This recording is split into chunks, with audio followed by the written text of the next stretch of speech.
He waited in the softly glowing corner of the café, where the rain dripped against the window like a slow clock. Aiden checked his watch again, 7:42 p.m. She was late. He didn't even know her name, not really. Just Clara, from the dating app. Her messages were kind, her words gentle, her smile in the photo warm. He hadn't felt that kind of excitement in years, not since losing his fiancée in that car crash 3 winters ago. Tonight, he dared to believe life might give him another chance, but as the minutes stretched into an hour, his hope thinned into silence. The waitress, pity in her eyes, refilled his untouched coffee. The candle flickered low. He stood, about to leave, when 2 tiny figures burst through the door, rain-soaked, trembling. "Please," one of them cried, clutching his coat. "Mister, help us. They beat our mom, she's dying." His heart stopped as he knelt down, seeing 2 identical faces, big brown eyes, pink coats smeared with mud. "Where is she?" he asked, his voice breaking before he knew why. "In the alley," the other whispered. "She told us to find help before she closed her eyes." Aiden didn't think, he ran. The rain was heavier now, the alley dark and narrow. A woman lay on the ground, bruised, her hair tangled, her breath shallow. He dropped to his knees, pressing his fingers to her wrist, faint pulse. Her phone lay cracked beside her, the lock screen showing a smiling photo of the same twins now crying behind him, and that's when he saw the name under the notifications, Clara. His heart stopped again.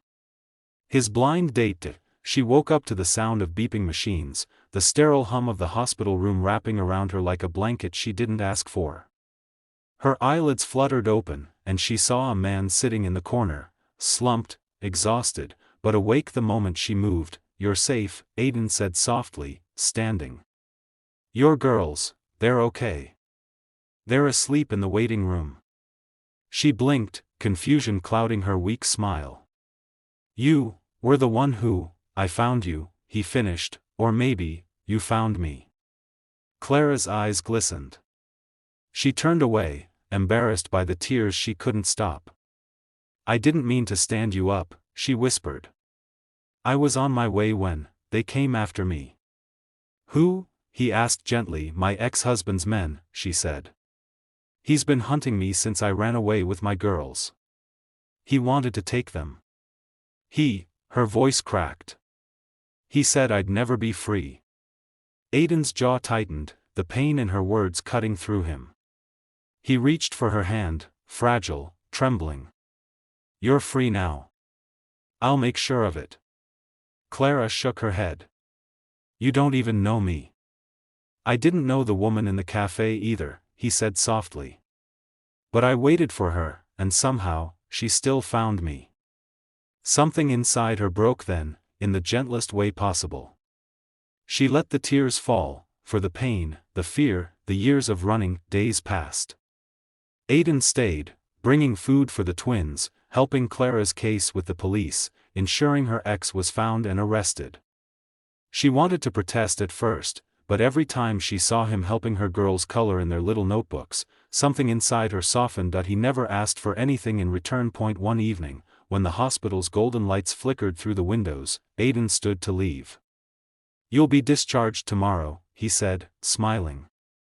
"I'll help you get settled somewhere safe." Clara looked at him, really looked, the man who had once just been a stranger waiting at a table.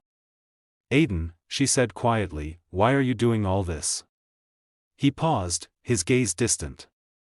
"Because years ago, someone waited for me too. She never made it back. And I couldn't save her. Maybe, helping you is my way of saying I still believe in second chances." Her breath caught. The next morning, she was discharged. The girls ran around, laughing for the first time in weeks, while Aiden packed their small bags into his car. As they drove toward a new start, the sky opened, sunlight cutting through the gray clouds. At a red light, one of the twins tugged on his sleeve. "Mr. Aiden?" "Yes, sweetheart. Can you be our daddy now?" His hand froze on the steering wheel. He glanced in the mirror, saw Clara, silent tears rolling down her cheeks, smiling for the first time since he'd met her. He didn't answer right away. He just reached across, holding Clara's hand, the same one he'd grabbed in that dark alley when he found her. "Let's just say," he murmured, voice breaking with emotion, "I'll never let any of you wait alone again." The twins giggled. Clara looked at him, a warmth rising in her chest. She thought she'd lost forever. Some people say fate brings strangers together for a reason. That night, the man who thought he'd been stood up found something far greater than a date. He found the family he didn't know he'd been waiting for, and as the car rolled on into the fading sunlight, the world outside seemed to whisper, "Sometimes, the ones who are meant for you don't show up at the table. They run into your life crying for help, and you just happen to be the one who answers."